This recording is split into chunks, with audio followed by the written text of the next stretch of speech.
भरोसा जब किसी का टूटता है तो उसे ही पता चलता है कि भरोसा टूटना क्या है। सुबह के तकरीबन 8 बज रहे हैं और एक लकड़हारा जंगल में लकड़ी काट रहा है। तभी वो देखता है कि एक आदमी वहां पर व्रत पड़ा हुआ है। लकड़हारा जोर जोर से चिल्लाने लगता है। तभी वहां पर कई लोग इकट्ठा हो जाते हैं और उनमें से एक आदमी तुरंत पुलिस को इन्फॉर्म कर देता है। पुलिस वहां पर पहुंचती है और उस मरे मरे हुए आदमी की तहकीकात चालू हो जाती है। तभी पुलिस को पता चलता है ये जो मर गया है ये राकेश शर्मा है, जो कि उसी गांव में तालाब खुदवाने का कॉन्ट्रैक्ट ले रखे था। अब पुलिस तेजी से छानबीन में लग जाती है। नमस्कार दोस्तों, मैं महेश और आप देख रहे हैं महेश की कहानियाँ। कहानी सुनाने से पहले मेरा आप लोगों से एक ही निवेदन है कि आप लोग मेरे चैनल को सब्सक्राइब कर दें और मेरे वीडियो को लाइक और शेयर करें, जिससे मेरा उत्साह बढ़ता रहे। अब ज़्यादा देर न करते हुए मैं आपको ये कहानी सुनाता हूँ। ये कहानी उत्तर प्रदेश के उन्नाव जिले के एक गांव की है, जहां पर तालाब खुदाई का काम हो रहा होता है। राकेश शर्मा उसका कॉन्ट्रैक्ट ले रखे होते हैं। वहां पर कई मजदूर काम कर रहे होते हैं और उनमें से एक मजदूर ओमकार था, जिससे राकेश शर्मा की बहुत ही अच्छी जान पहचान हो जाती है। कुछ दिन बीत जाते हैं। तभी ओमकार राकेश शर्मा से पूछता है कि साहब, आप यहाँ के तो हैं नहीं, आप बाहर के हैं और आप यहाँ पर अकेले रहते हैं, आप खाना पीना कैसे बनाते होंगे। राकेश शर्मा कहते हैं कि सब चल जाता है, सब हो जाता है। तभी ओमकार को लगता है क्यों ना शाम को राकेश शर्मा को अपने यहाँ खाने पे बुला लिया करे। तभी वो राकेश शर्मा से ये ऑफर देता है। राकेश शर्मा इस ऑफर को स्वीकार कर लेते हैं। अब राकेश शर्मा ओमकार के यहाँ जाते हैं शाम को खाना खाने के लिए, जहाँ पर वो देखते हैं कि ओमकार की बीवी रानी, जो देखने में काफी सुंदर है, वो बहुत ही आकर्षक है, उसको देखते ही रह जाते हैं। अब राकेश शर्मा की नीयत खराब हो जाती है। ओमकार इस बात से अनभिज्ञ था। उसे बिल्कुल भी पता नहीं था कि राकेश शर्मा की नीयत खराब। रानी, जो कि स्वयं एक चरित्रहीन औरत थी, वो भी राकेश शर्मा के इरादे को जानकर समझ जाती कि राकेश शर्मा क्या चाहते हैं। अब राकेश शर्मा और ओमकार दोनों खाना खा रहे होते हैं। तभी रानी उनको सब्जी परोसने के लिए आती है और अपना पल्लू हटा देती। ओमकार जो खाना खाने में व्यस्त था, मगर राकेश शर्मा ये सब देखकर समझ जाता है कि रानी भी उससे कुछ चाहती है। अब धीरे धीरे ओमकार जब काम करता था तो राकेश शर्मा दोपहर में ओमकार के घर जाने लगा, जहां पर राकेश शर्मा ओमकार की पत्नी रानी के साथ हम बिस्तर होने लगा। रानी को भी बड़ा ही आनंद आता था, क्योंकि ओमकार से उसकी प्यास नहीं बुझती थी। राकेश शर्मा, जो कि डेली डेली वहां जाता था और रानी के शरीर के पूरे लुत्फ उठाता था, आए दिन ये खेल चलता रहता है। एक दिन ओमकार को इसकी भनक लग जाती है और वो राकेश शर्मा से इसके बारे में पूछते हैं, मगर राकेश शर्मा इसके बारे में कुछ नहीं बताता। राकेश शर्मा कहता है ये सब अफवाह है, इस पर ध्यान मत दो। तभी ओमकार पूछता है, तो साहब, आप दोपहर में मेरे घर में क्या करने जाते हैं। तो वो कहता है, देखो, जैसे तुमसे जान पहचान है, वैसे ही मेरी रानी से जान पहचान है। मैं कभी कभी वहां से गुजरता हूँ तो थोड़ा बहुत वहां बैठ जाया करता हूँ और चाय पानी पीकर आ जाया करता हूँ।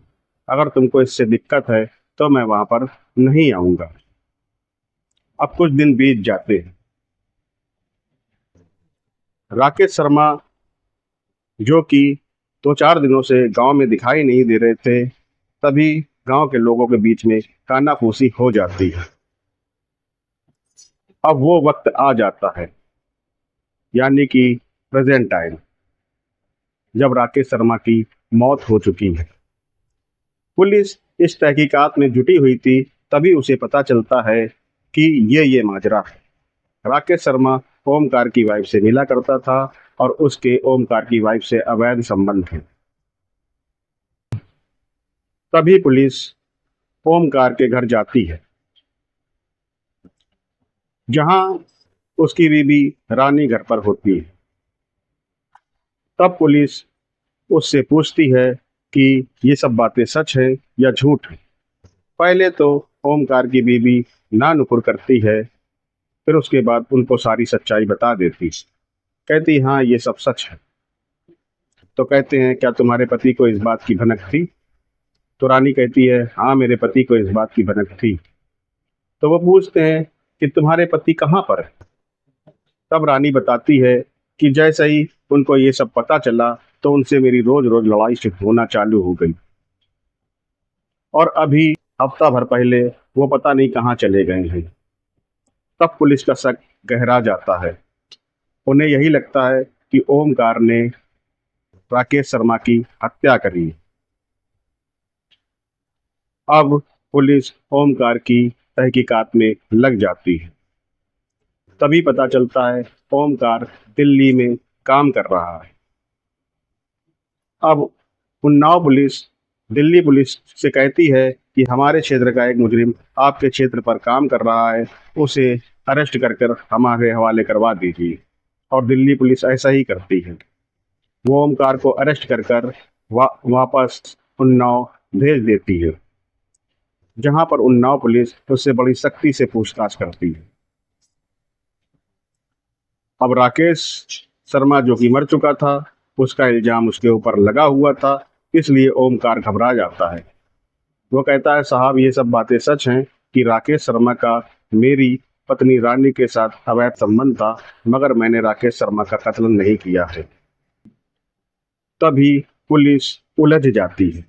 वो ये सोचती है कि अगर ओमकार ने राकेश शर्मा का कत्ल नहीं किया है तो फिर राकेश शर्मा का कत्ल किसने किया है। अब वो पूरी तरह से उलझ जाती है। अब कोई ऐसे सबूत भी नहीं मिल रहे थे जिससे ये साबित हो सके कि ओमकार ही राकेश शर्मा का कातिल है। तभी पुलिस ओमकार को छोड़ देती है। कहती है अगर तुमने कत्ल नहीं किया है तो तुमको डरने की कोई जरूरत नहीं है, मगर गांव छोड़कर मत जाना। अब पुलिस राकेश शर्मा के कातिल की छानबीन करना चालू कर देती है। गुप्त सूत्रों को चारों तरफ लगा देती है। गुप्त सूत्र बहुत ही तेजी से पता करते हैं। तभी उन्हें पता चलता है कि राकेश शर्मा के घर में जो औरत रह रही है, राकेश शर्मा जो कि उन्नाव शहर में रहता था, और राकेश शर्मा के घर में जो औरत रह रही है उनकी पत्नी बनकर, एक्चुअल में वो उनकी पत्नी है ही नहीं। अब छोटी सी लीड या छोटी सी जानकारी पुलिस को बहुत बड़ा सबूत लगती है। अब पुलिस तुरंत राकेश शर्मा की वाइफ के पास जाती है। अब राकेश शर्मा की वाइफ रति से ये पूछताछ की जाती है कि तुम राकेश शर्मा की वाइफ हो या नहीं। वो कहती है मैं राकेश शर्मा की वाइफ हूँ। तभी पुलिस उससे सख्ती से पूछताछ करती है। कहती है देखिए मैं राकेश शर्मा की रियल वाइफ तो नहीं हूँ, मगर मैं राकेश शर्मा के साथ उसकी पत्नी बनकर रह रही थी। तभी पुलिस उससे बड़ी सख्ती से पूछताछ करती है और वो बता देती है कि हाँ मैं राकेश शर्मा की रखेल हूँ। अब पुलिस पूछती है कि तुम्हारा बैकग्राउंड क्या है। वो कहती है मैं उन्नाव जिले के एक गांव में रहा करती थी, जहां पर राकेश शर्मा तालाब खुदाई का कॉन्ट्रैक्ट लेकर आया था, और वहीं पर मेरी उससे जान पहचान हुई और उसने अपने जाल में मुझको फंसा लिया। मेरा एक पति है जिसका नाम नरेश है। अब पुलिस समझ जाती है कि ये माजरा क्या है। तभी वो उससे पूछते हैं कि तुम्हारा पति नरेश कहाँ पर है। तभी वो बताती है कि मुझे नहीं मालूम मेरा पति नरेश कहाँ पर है। तभी पुलिस नरेश की छानबीन में लग जाती है। नरेश, जो कि लखनऊ की एक फैक्ट्री में काम कर रहा था, जैसे ही पुलिस को पता चलता है वो तुरंत उसको अरेस्ट करवाते हैं और उन्नाव ले आते हैं। अब उन्नाव में नरेश से सख्ती से पूछताछ होती है। तब नरेश जाकर अपना सारा जो जुर्म बता देता है, यानी कबूल कर लेता है। वो बताता है कि 1 साल पहले राकेश शर्मा मेरे गांव आया था और वो तालाब कॉन्ट्रैक्ट की खुदाई करता था। मैं उस में एक मजदूर था और मेरी जान पहचान राकेश शर्मा से अच्छी खासी हो गई थी। राकेश शर्मा, जो कि चरित्र का बहुत अच्छा देखने में लगता था, मगर वो था नहीं, इसलिए मैं उसको अक्सर अपने घर ले जाया करता था। यहाँ पर राकेश शर्मा ने बड़ी ही खूबसूरती से मेरी पत्नी को अपने जाल में फंसा लिया और मुझे भनक तक नहीं लगी। जब तक पता चलता बहुत देर हो चुकी थी। राकेश शर्मा उसे भगाकर उन्नाव शहर ले गया था। अब मेरे दिल की जो टीस थी वो निकल नहीं रही थी। मेरी बीवी, जो कि देखने में काफी सुंदर थी, वो अब राकेश शर्मा के पास थी। मेरी रातों की नींद हराम हो चुकी थी। इसलिए एक दिन मैंने योजना बनाता हूँ और उसको मारने की फिराक में बाहर निकलता हूँ। तभी मैं एक दिन देखता हूँ कि राकेश शर्मा जंगल की ओर जा रहा है, जहां पर मौका देखकर मैं उसे मार देता हूँ। तो दोस्तों, इस कहानी का सुनाने का मेरा एक ही उद्देश्य था कि नीयत कभी भी खराब नहीं होनी चाहिए, या नीयत कभी भी आपको अपनी खराब नहीं करनी चाहिए। जैसे आपकी पत्नी है, वैसे ही दूसरों की भी पत्नी है। इसलिए दूसरों की पत्नी पर कभी भी नीयत खराब नहीं करनी चाहिए। दूसरों की पत्नी क्या, हमको किसी पर भी नीयत खराब नहीं करनी चाहिए, क्योंकि नीयत खराब करने का अंजाम आपने राकेश शर्मा के ऊपर देख ही लिया। नमस्कार दोस्तों, मेरा आप लोगों से अंत में जाते हुए एक ही निवेदन है कि मेरे चैनल को सब्सक्राइब कर दें और मेरे वीडियो को लाइक और शेयर करें, जिससे मेरा उत्साह बढ़ता रहे। और आप लोग कमेंट करके ये भी बताएं कि आप लोग किस किस शहर से मेरा वीडियो देख रहे हैं। नमस्कार, जय हिंद।